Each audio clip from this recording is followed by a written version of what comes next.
Muito bem, sejam todos muito bem-vindos, satisfação muito grande a minha mais uma vez estarmos aqui, né, para a gente poder fazer o nosso treinamento de hoje, a nossa aula de hoje, que inclusive a aula hoje é a aula de número 10, né, e eu vou falar sobre noções de primeiros socorros. Então assim, sem mais delongas, sem demorar muito, vamos direto ao ponto mesmo, vamos entrar dentro da aula de hoje, porque tem muito assunto para mim tratar, muita coisa para a gente ver.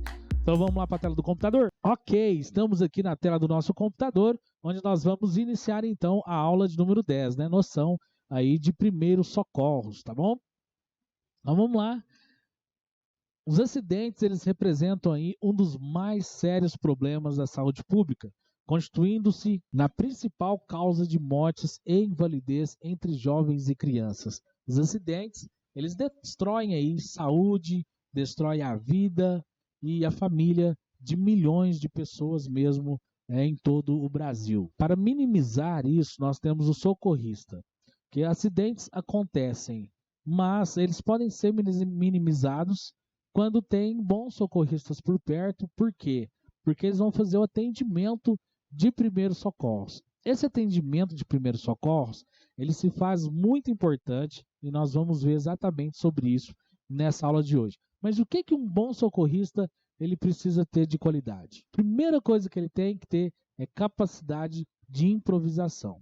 Tem que ter compromisso com a vida, precisa ter bom senso, reconhecer os seus limites, saber o que fazer e o que não fazer, precisa ter paciência e calma, determinação, e seria muito bom ter todas essas qualidades ao mesmo tempo. Sabemos que é difícil, mas para começar é indispensável o compromisso com a vida. O restante ele pode ser adquirido e aprimorado com o tempo.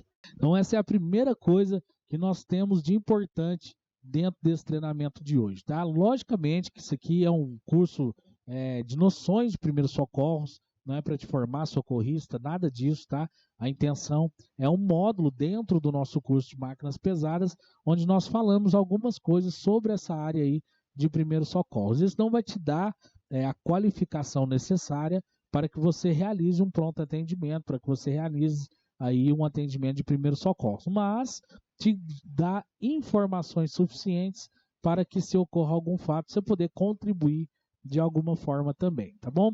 Então vamos lá, o mais importante é que você tenha compromisso com a vida, e eu já quero te dar um conselho. Se você puder, tiver condição, faça um curso de primeiros socorros, que ele vai fazer toda a diferença na sua vida, com toda certeza. Bom, quais são aí os aspectos legais, né, dos primeiros socorros? Abaixo, condições que será obrigação moral, ou seja, que a pessoa ela tem aquela responsabilidade, por assim dizer, de ajudar, de contribuir nos primeiros socorros. 1.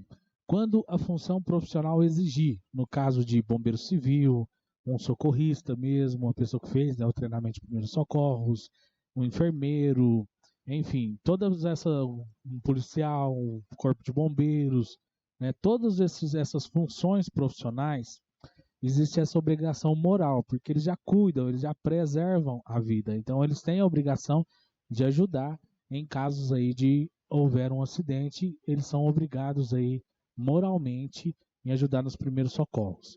Quando pré-existir uma responsabilidade intrínseca, o que significa isso? Quando você participou do acidente. Suponhamos que você esteja andando de carro, uma moto bate no seu carro, a pessoa cai no chão, se machuca a perna, tudo mais. Você tem a obrigação, né, moral de ajudar aquela pessoa, certo? Que seja ligando para a emergência, de qualquer forma for, mas tem a obrigação de ajudar de alguma maneira, né?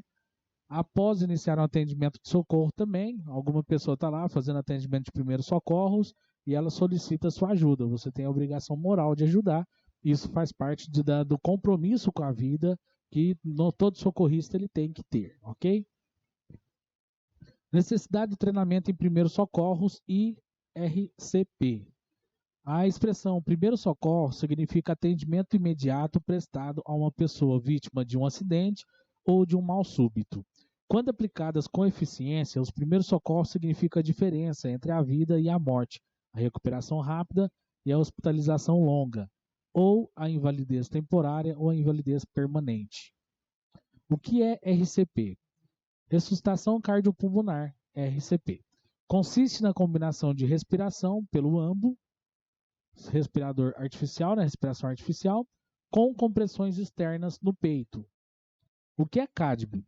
O CADB, ele é a massagem cardíaca, respiração, boa ventilação e, por último, aí, desfibrilação, ok?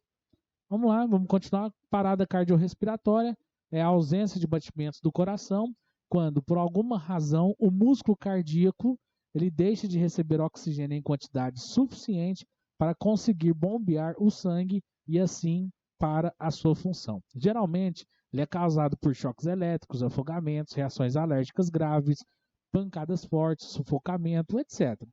É necessário atentar para sinais como ausência de pulso, palidez acentuada, inconsciência. Os primeiros sinais identificáveis do indivíduo com parada cardiorrespiratória são a ausência de movimentos torácicos, né, roxidão dos lábios e extremidade do corpo, além da ausência de sons da respiração quando se aproxima o ouvido ao nariz e à boca da vítima.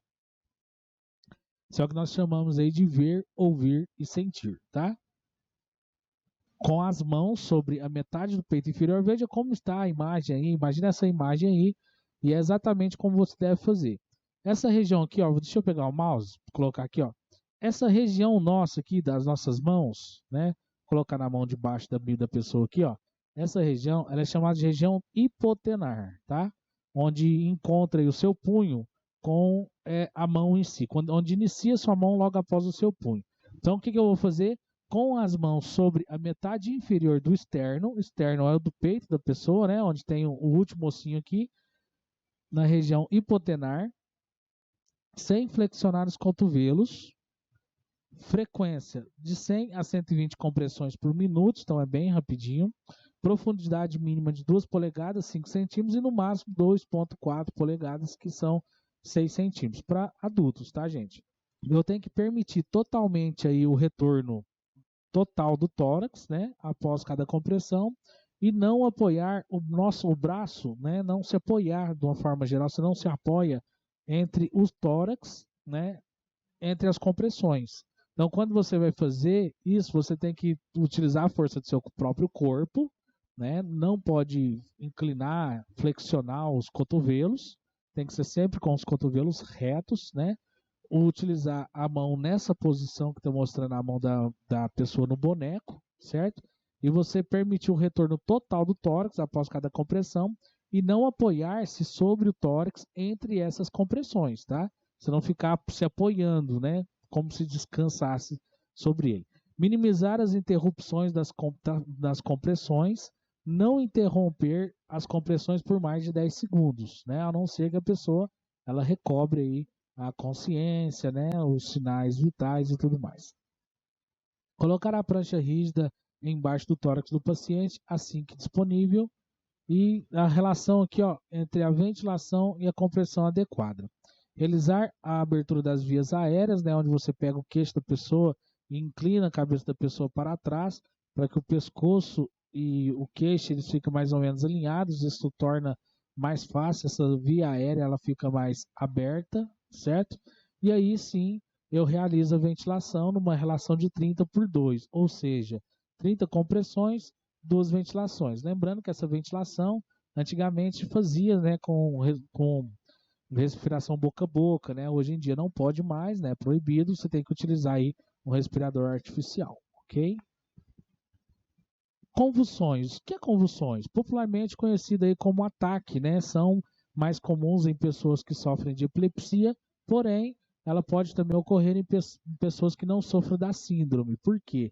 Porque a convulsão ela é um fenômeno neurológico atípico e temporário, ou seja, ele não é normal de se acontecer, mas ele é temporário. Então, quando o cérebro ele gera alterações, liberando uma descarga bioenergética que resulta em movimentos involuntários e desordenados dos músculos, além de alterações físicas, como desvio de óleo, tremor, boca espumando e assim por diante, certo? O que eu faço em caso de convulsões? Elegemos aqui alguns procedimentos que devem ser tomados em casos de convulsão. Primeiro, enquanto a vítima estiver tendo a crise convulsiva, deve-se afastar os objetos com os quais a vítima possa se chocar e se machucar. Procure amortecer sua cabeça, segurando, colocando cascos aí, ou almofadas, né? São proteções para que não ocorra traumas, a pessoa não bater a cabeça de modo que ela se machuque. Não colocar os dedos ou a mão na boca da vítima, nem tentar conter os seus movimentos, a não ser para amortecê-los, ok? Eu não posso prender a pessoa, evitar que a pessoa se debata, eu tenho que permitir que ela se debata sim, eu não posso deixar que ela se machuque com isso, tá? Marca o tempo do que dura a convulsão, 1 minuto, 2 minutos, 3, enfim. Quando notar que cessaram os movimentos bruscos e involuntários, a pessoa já ficou calma, aí você deve colocar a pessoa em PLS, que é a posição lateral de segurança, tá? Para quem não sabe o que é PLS, PLS é aquela famosa, como se você fosse dormir de conchinha, né? Quando você fica de ladinho, aquilo lá é a posição PLS, tá? Procurar uma unidade de saúde próxima sempre que o ataque durar mais de 10 minutos ou se essa tiver sido a primeira convulsão, ou também ainda se o ataque ele se repetir pouco tempo depois. Acabou de ter, pouco tempo depois tem de novo, aí é necessário procurar aí uma unidade de saúde, ok? Desmaio. O que é desmaio? Desmaio são quedas causadas por estado de semiconsciência ou de inconsciência repentina, quando o cérebro deixa de receber a quantidade necessária de oxigênio ou açúcar para manter suas funções plenamente ativas. O desmaio pode ser ocasionado por diversas razões, como calor, longos períodos aí sem ingerir alimentos, cansaço, emoções muito fortes e etc. O que fazer em caso de desmaios? Identifica-se a pessoa com palidez, pulsação baixa, suor frio, fraqueza, entre outros. Assemelha-se em sintomas com o estado de choque. Se a pessoa estiver prestes a desmaiar, você deve sentá-la com a cabeça entre os joelhos e as pernas formando um ângulo, ou deitá-la com as pernas levantadas. Molhar a testa da pessoa com água fria, afrouxar as roupas da vítima. Se a pessoa já se encontra desmaiada, deve-se deitá-la na posição PLS, né? Posição lateral de segurança, de preferência com a cabeça ligeiramente mais baixa que as pernas, ok? Afrouxar as roupas da vítima e mantê-la de forma confortável e aquecida. Assim que a vítima recobrar seus sentidos, recomenda-se que se dê algo açucarado para tomar, para recuperar os níveis de açúcares perdidos, os quais podem ter sido a causa do desmaio.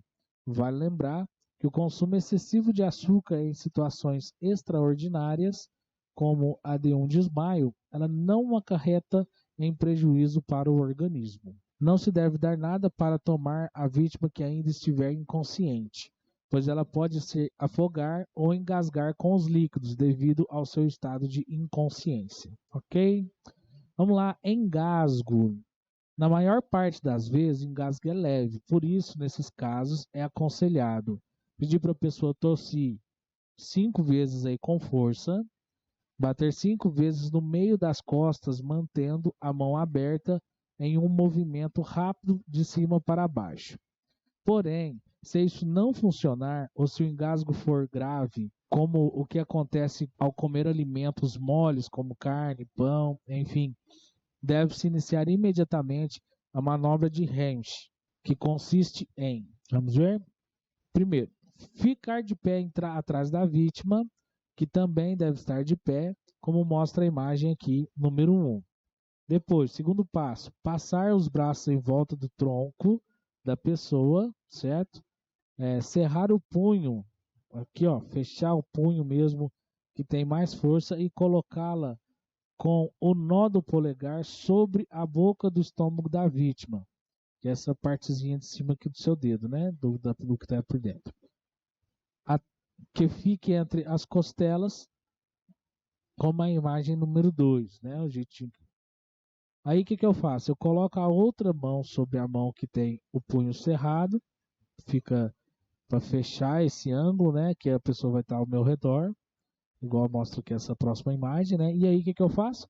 Faço uma pressão com as mãos contra o estômago da pessoa, para dentro e para cima, como se fosse desenhar uma vírgula, como mostra aqui a imagem número 3. Isso é feito bem rapidamente e é nisso que consiste aí a manobra de Heimlich, ok? Hemorragias. Hemorragias é tido como hemorragia todo derramamento de sangue do organismo humano para fora dos vasos sanguíneos.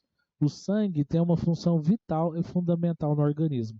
Além de transportar os nutrientes e o oxigênio para as células, também leva o gás carbônico e outros resíduos e substância para os órgãos excretores do corpo. Pode haver dois tipos de hemorragia, a externa e a interna, arterial, venosa e capilar, sendo elas uma dessas três formas.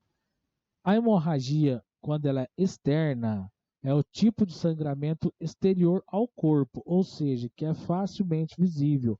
Pode ocorrer em camadas superficiais da pele, por um corte, ou então por uma perfuração, né? Ou mesmo atingindo áreas mais profundas, através de aberturas ou orifícios gerados por traumas. Pode ser contida utilizando técnicas aí de primeiros socorros. Hemorragia interna ela se dá nas camadas mais profundas do organismo, com músculos ou mesmo órgãos internos. Ela pode ser oculta ou exteriorizar-se através de algum hematoma, mancha rocheada, na região da hemorragia. A hemorragia interna costuma ser mais grave pelo fato, na maioria dos casos, ela ser invisível, o que dificulta saber a extensão aí e a dimensão dessa lesão. Agora, quando é que eu diferencio? Ela sendo arterial, venosa ou capilar. Hemorragia arterial, ela é quando uma artéria ela é rompida ou cortada e o sangramento ocorre em jatos intermitentes na mesma pulsação das palpitações cardíacas. O sangue nesse tipo de hemorragia apresenta uma coloração vermelha clara e brilhante. Costuma ser mais grave por ter uma perda mais rápida aí de sangue.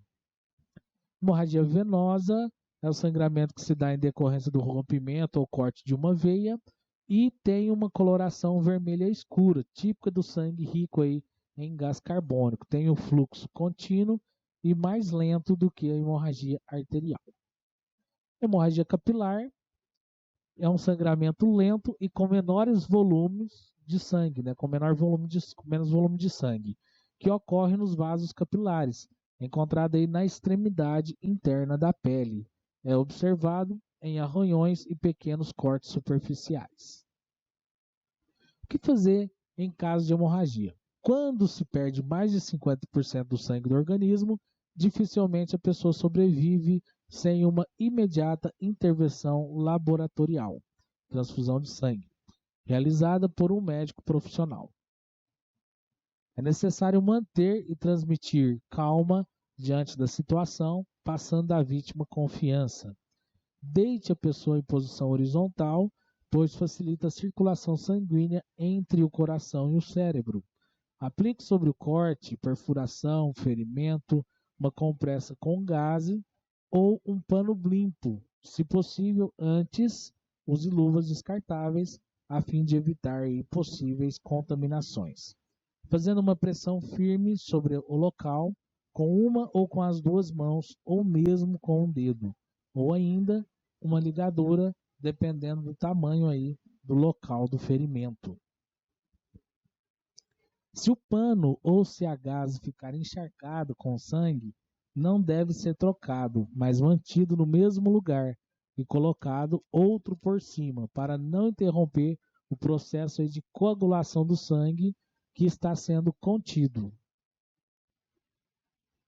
Continuar a compressão até que a hemorragia estanque, no mínimo aí 10 minutos que você deve continuar. Em seguida, faça uma ligadura compressiva, que é um curativo bem preso, com certa pressão sobre a região afetada no local de hemorragia. Durante todo esse processo, deve-se manter a vítima calma e acordada.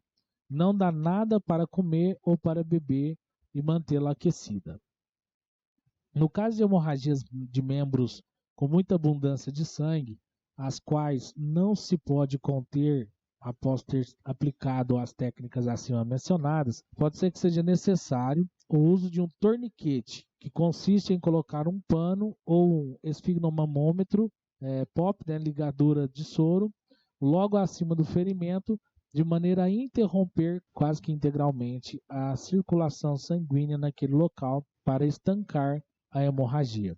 Visto que é uma técnica muito arriscada, o torniquete ele é recomendável somente em última hipótese. Nos casos de hemorragia muito constantes, deve-se transportar a vítima imediatamente a uma unidade mais próxima aí de saúde.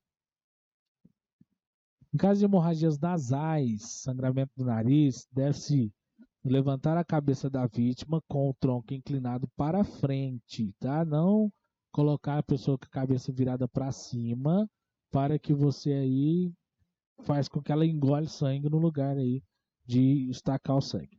Comprimir as narinas que sangram com os dedos. Aplica gelo ou compressas frias. Não assoar. Caso o sangramento não cesse, deve colocar um tampão de algodão ou gás, de maneira a preencher bem a cavidade nasal. Queimaduras. Queimadura é lesão causada por ação de calor ou de outras radiações sobre o organismo. As queimaduras, além de provocarem intensa dor local, podem causar choque e levar a vítima à morte, dependendo do estado e da extensão da área atingida. Os seguintes agentes podem causar queimaduras: líquidos ferventes, contato direto com chamas, sólidos superaquecidos ou incandescentes, vapores quentes, substâncias químicas, radiações infravermelhas e ultravioletas naturais, emanações radiativas, eletricidade, e é isso aí. Classificação, olha só que eu tenho aqui a classificação dela. Primeiro grau, caracteriza a lesão superficial da pele sem formação de bolhas. Forma-se somente eritema, isto é uma vermelhidão, a dor é suportável. E o caso das queimaduras causadas pelos raios solares e por radioatividade, né? É o caso aí desse tipo de queimadura. Segundo grau, caracteriza aí por lesões de camadas mais profundas da pele com formação de flictenas, de bolhas, por vezes extensas, por desprendimento das camadas superficiais. E a de terceiro grau, neste nível, a lesão atinge todas as camadas da pele do tecido celular subcutâneos. Em certos casos, os músculos profundos podem chegar à carbonização da área atingida. Olha a imagem, elas colocadas de uma forma maior, né, para que você possa ver como seria essas queimaduras, ó, primeiro, segundo e terceiro grau, né? Do meu lado esquerdo, primeiro grau, segundo e terceiro grau. Do lado direito aqui, mostrando o primeiro grau, segundo grau e o terceiro grau. Ok? Então é isso aí. Em caso de acidente envolvendo queimadura, vamos ver o que eu faço?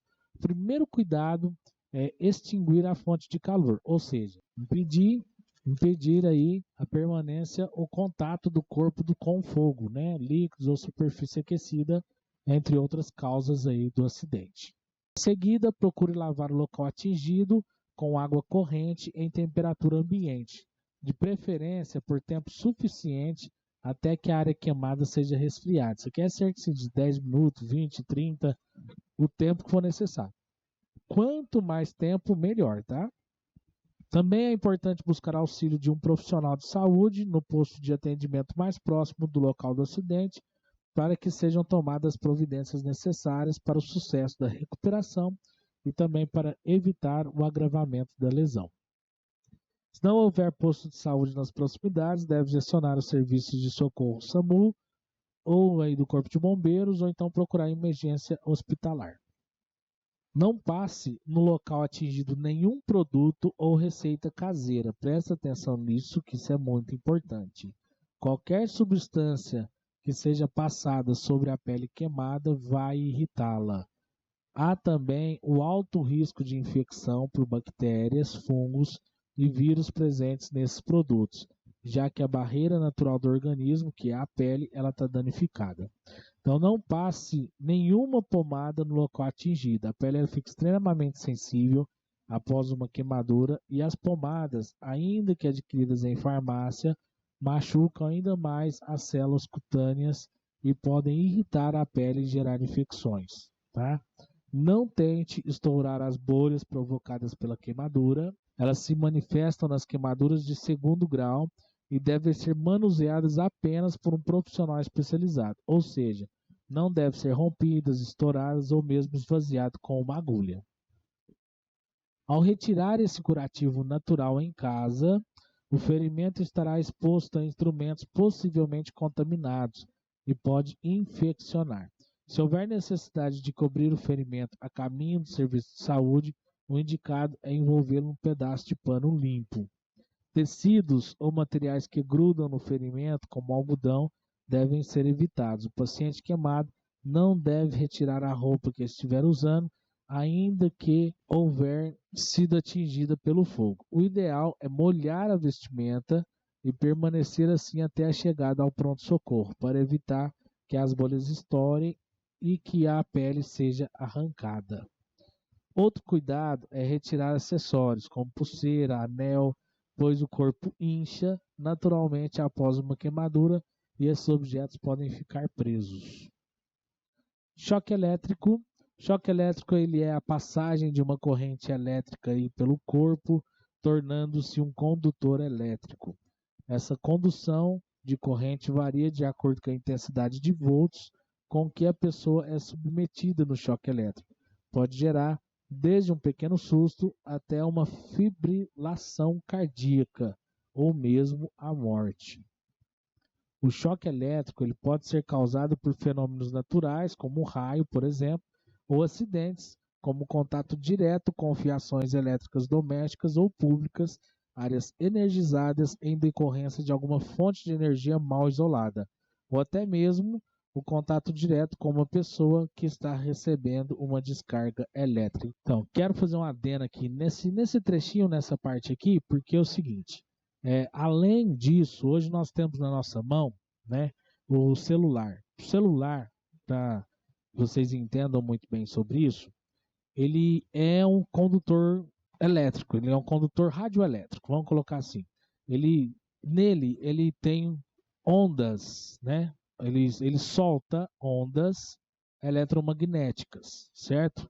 De graus de radioatividade, alguma coisa assim. Não vou entrar muito em detalhes nessa parte técnica, mas o que eu quero contar para vocês? Eu tenho um exemplo disso.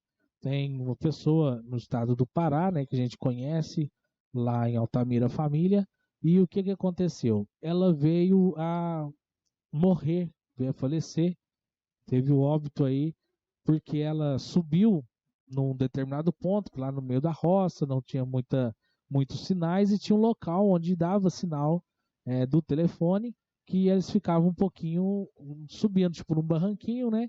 E por cima desse barranco passava uma fiação elétrica, né? Passava uma daquelas torres elétricas, de fiação elétrica, enfim, de altíssima voltagem. E ela sempre subia ali, nesse morro, para poder fazer uma determinada ligação. Nesse dia, provavelmente a condução elétrica estava maior, não sei o que aconteceu, mas enfim, certo é que quando ela apertou para fazer a ligação, quando ela ligou, ela recebeu aquela descarga elétrica que puxou, né, aquela troca de energias, né, que aconteceu naturalmente. Isso lá na aula que a gente vai falar sobre combate a incêndio, tem um exemplo disso, né, na verdade, que pode se ocorrer, e esse acontecimento veio a trazer toda a descarga elétrica ali para a jovem, para a pessoa, né? Uma jovem ainda teve a vida interrompida, então não é legal. Também, outro exemplo de telefone, né? A gente tem acidentes registrados aí de pessoa, o camarada ele estava tinha aberto ali o tanque de abastecimento de combustível, o respirador do tanque, como ele estava ali próximo ao material inflamável, né? Como estava próximo ao material inflamável, quando ele até clicou para atender, ele voou longe. Eu não sei se você já viu esse vídeo aí. Eu vou ver se eu tenho ele aqui para colocar um trechinho aqui para você ver deste exemplo que eu estou dando, né? E vários outros. Pessoa subir, descer na máquina, tudo isso não pode fazer em virtude dessas questões aí de eletricidade mesmo, tá? Muito perigoso, então tome cuidado nisso. Mas afinal de contas, o que fazer em caso aí de choque elétrico? O que eu posso fazer? No caso de estar presenciando o momento do ocorrido, procurar imediatamente afastar a vítima com a fonte da corrente elétrica, desligando o interruptor próximo, tá? Caso seja um fio, afaste a pessoa com um instrumento de material não condutor que esteja seco. Uma madeira, um plástico, pano grosso, uma borracha, com exceção, claro, a materiais de metal. E madeira, plástico, pano grosso, borracha, se tiver molhado, ele se torna um condutor elétrico também, tá? Então não funciona, não serve, tem que ser seco. Procure locomover a vítima também com algum desses instrumentos, uma vez que ela estará energizada, poderá assim transmitir o choque a você. Aguarde uns segundos e inicie o procedimento de socorro, já tendo acionado um serviço especializado antes. Observe os sinais, se a vítima estiver inconsciente, se o pulso ou respiração, aplique técnicas de ressuscitação como massagem cardíaca e respiração artificial. Deve-se desapertar as roupas e ficar atento aos sinais vitais, que a vítima tenha recuperado a pulsação e a respiração. No caso de choque, essas variações de quadrar são comuns e pode ser necessária uma nova intervenção aí de reanimação. Se a vítima apresentar inconsciência, porém estiver respirando com pulsação, você deve colocá-la na PLS, né, posição lateral de segurança, descrita anteriormente, e aguardar a chegada aí do socorro especializado, ok? Remoção e resgate de vítima, como regra básica, não se deve mover uma vítima do local do acidente até que todo o processo de remoção tenha sido devidamente organizado. No entanto, a remoção deverá ser feita se houver perigo de incêndio, se houver material perigoso ou explosivo, o local do acidente oferecer perigo à vítima ou ao socorrista, ou se a ambulância ela não puder chegar ao local. Uma vítima de ataque cardíaco provavelmente não necessitará ser removida, a menos que seja para posicioná-la no chão ou assoalho, visto que o RCP deve ser realizado aí sobre uma superfície sólida. Quando for necessário remover uma vítima, a velocidade da remoção dependerá do motivo, tal como remoção de emergência, se houver fogo, afaste a vítima da área o mais rápido possível. Remoção sem emergência, se a vítima precisar ser removida para ter acesso a um veículo, aí não precisa de se ter pressa aí para remover ela. Considere criteriosamente as lesões antes e durante a movimentação, para evitar que crie ou cause algo pior da situação atual que aquela vítima está. Bom, para quem não conhece, a omissão de socorro, né, segundo o Código Penal Brasileiro, qualquer indivíduo, mesmo o leigo na área da saúde, pertencente a qualquer outra área de trabalho, ocupação ou estudo, tem o dever de ajudar um necessitado ou acidentado ou simplesmente chamar ajuda para estes. Do contrário, sofrerá aí complicações penais. Segundo o artigo 135, deixar de prestar assistência, quando possível fazê-lo, sem risco pessoal, a criança abandonada ou extraviada, a pessoa inválida ou ferida, ao desamparo ou em grave e iminente perigo, ou não pedir, nesses casos, o socorro da autoridade pública, pena, detenção de 1 a 6 meses ou multa. Parágrafo único, a pena é aumentada a metade se a omissão resulta em lesão corporal de natureza grave e triplicada aí se resulta a morte. Ao solicitar a ambulância ou o corpo de bombeiros, o que eu devo fazer? Identifique-se, dê o número de telefone de onde você está ligando, dê uma boa referência do local do acidente, número de acidentado, se possível faça um pequeno histórico do que aconteceu. A ligação ela não é cobrada e pode ser feita de qualquer aparelho telefônico. Primeiros socorros em acidentes. O atendimento imediato, a presteza e atuação correta do operador podem ser vitais para a vítima, até para evitar consequências graves. Cuide de sua segurança. Se possível, a máquina deverá estar posicionada em local seguro e desligada. Sinalize e isole o local do acidente.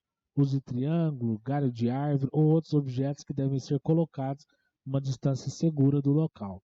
Não tome nenhuma atitude antes de examinar. Observe bem o acidente para melhor se informar e saber o que fazer, além de prestar os melhores esclarecimentos ao atendimento médico. Se estiver escuro, não use fósforo ou qualquer objeto inflamável. No caso de vazamento de gases, pode provocar incêndios, tá bom? Peça ajuda, evite agir sozinho, isso é muito importante, hein? Principalmente na remoção ou movimentação de veículos ou objetos pesados. Muito bem, fizemos aí todo um processo de leitura, acompanhamos tudo isso aqui. Como é muito claro, é muito leitura, mas é uma leitura bem fácil, bem simples de entender, eu preferi fazer essa aula dessa forma, trazendo uma leitura para você e dando algumas explicações bem básicas mesmo. Mas, se você tiver alguma dúvida, fique muito à vontade mesmo para poder me questionar, para poder perguntar, e eu venho trazendo sempre que possível aí as respostas para você também, tá bom? Então é isso aí, muito obrigado mais uma vez, parabéns pela decisão, e agora eu acredito que você já agendou, né, o seu treinamento prático, porque afinal de contas já foi liberado, já passamos orientação para você mandar aí os seus dados, nome completo, RG, CPF, qual máquina que você vai fazer, né? Tudo no nosso WhatsApp certinho, acredito que você já fez isso. E se você está assistindo essa aula e ainda não fez, lembre-se que você precisa fazer, porque senão não terá como você fazer a sua aula no domingo que foi agendado para a sua cidade, tá certo? Então, se você está assistindo essa aula nesse momento, se ainda não fez o agendamento, estamos encerrando a aula, corre lá no WhatsApp, envia para mim hein, o seu nome completo, o número do seu RG, o seu CPF, tá? E também uma foto sua 3x4, tá? Fala para mim quais as máquinas que você vai fazer e qual vai ser a forma de pagamento que você vai escolher. Dinheiro, cartão de crédito, cartão de débito, para a gente poder colocar tudo isso na ficha sua e já encaminhar para o nosso departamento responsável aí para fazer a emissão do seu certificado, da sua carteira de operador, para no domingo da sua aula você já receber essa documentação certinha. Vale lembrar também, como eu sempre digo, né, essa documentação nossa ela é enviada para você, o seu certificado de carteira de operador, através do seu próprio WhatsApp e uma vez enviado para você, nós te enviamos também as instruções de impressão. Você imprimir no papel adequado, né, da forma certa que deve ser proceder, para que ele fique no padrãozinho do Instituto Moto. Perfeito? Então tá, é isso aí. Obrigado e fica com Deus. Até a próxima aula. Tchau!